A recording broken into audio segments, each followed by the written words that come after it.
Welcome! In this series of videos, we will look at topics common to both the PowerBasic console and Windows compilers. Today, we will look beyond the basic shell command to call external applications. In this series of videos, we'll be covering topics which are common to both the PowerBasic Windows compiler and the PowerBasic console compiler. In order to do this, I've set up a small common library to allow us to display information on the screen from a program regardless of whether you're using the Windows or the console compiler. There are three basic functions in this common display library. There's prep output, log, and wait. In our last video, we looked at the use of the shell command.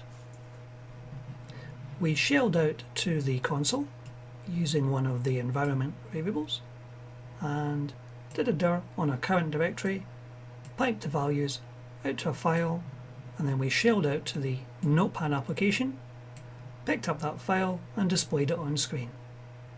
Now the shell command is quite easy to use and straightforward for these simple applications, but there are times when you want to go beyond what shell can actually do. And this is what we're going to do today. To help us with this, I've created a very small application called CC Shelled App. All this application does, it's a console application.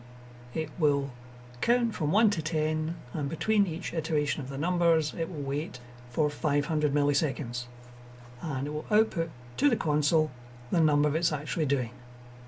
If we run this one on its own, you'll see it will quite happily put out 10 numbers to the screen, wait another half a second and then complete. Now what we're going to do, we've compiled this application, we're going to run this application from inside our application. So we will create a local variable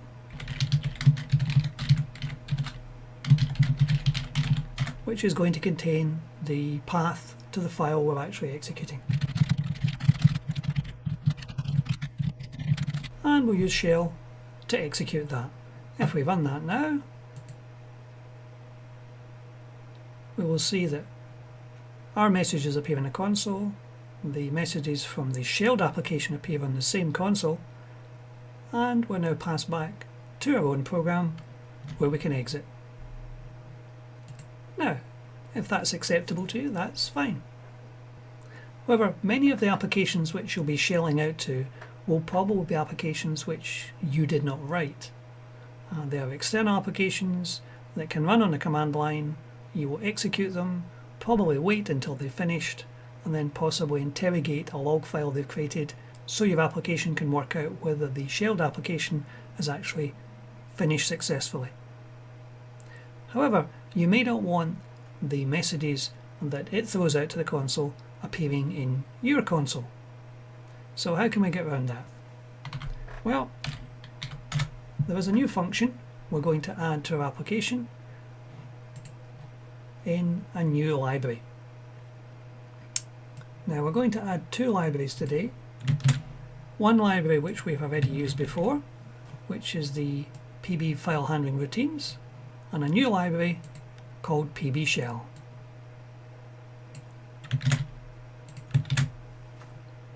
If we have a look at the PB shell library,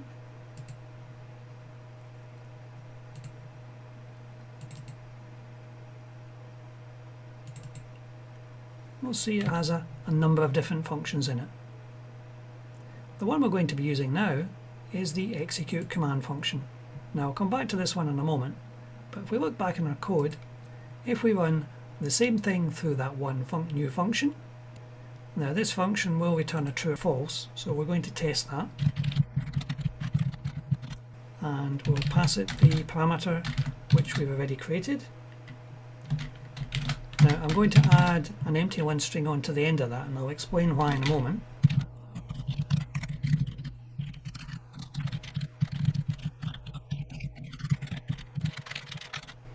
So if we run this one now,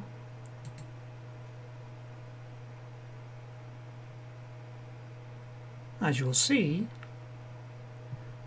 it does not display the messages the shelled application is throwing out to the console, which is fine if you don't want to see them, But if you are interested in seeing them but you don't want to clutter up your own console, it has another trick up its sleeve.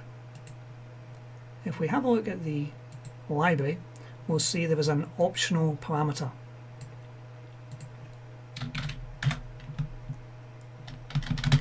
This optional parameter determines whether it will show a console or not show a console.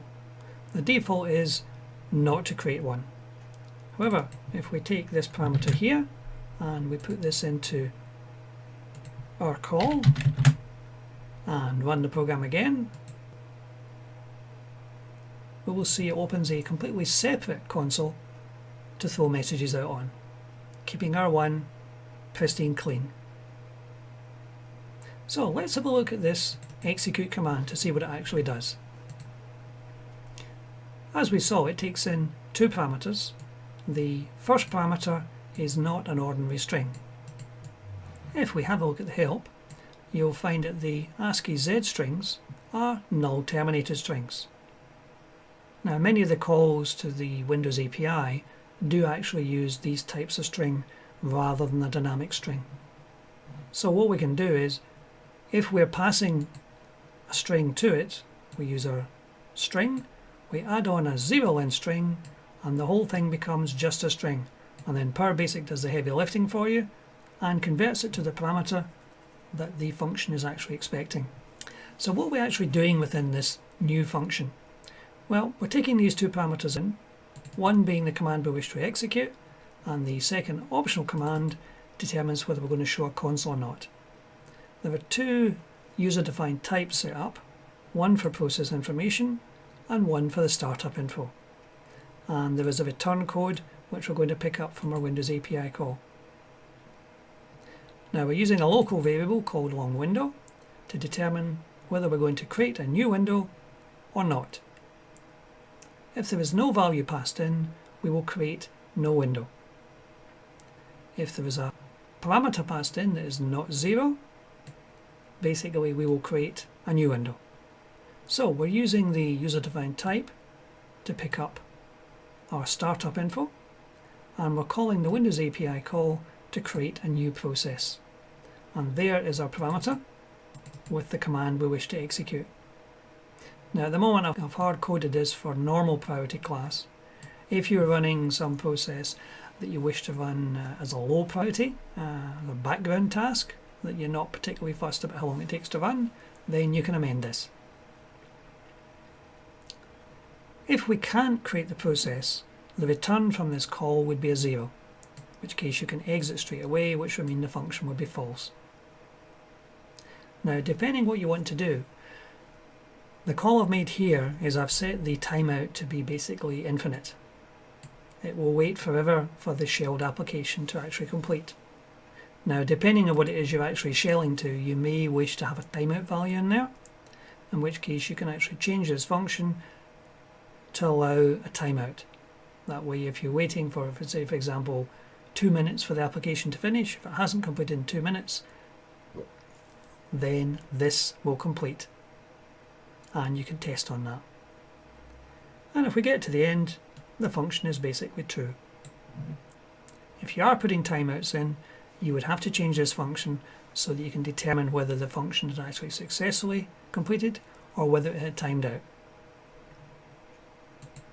The other advantage in using the command this way, I found that using the ordinary shell command, the length of the string that the shell command can reliably take is quite short. It's around 255, 256 characters. And some of the applications I've used, say for example this one, running a console application which takes a large number of parameters, some of these strings it's passing are quite long. We use the funexecute command to execute it quite successfully. Trying to run this on ordinary shell command would fail because the ordinary shell command won't take command line parameters of this length. So depending what you want to do, the shell command can work quite happily, but if you need to go beyond the shell command and have a lot of parameters to pass, if you don't wish their messages appear in your console, then go for the funexecute command. Now there are other functions within our new library. However, we'll leave these functions for another day. That's it for now. Thank you for watching.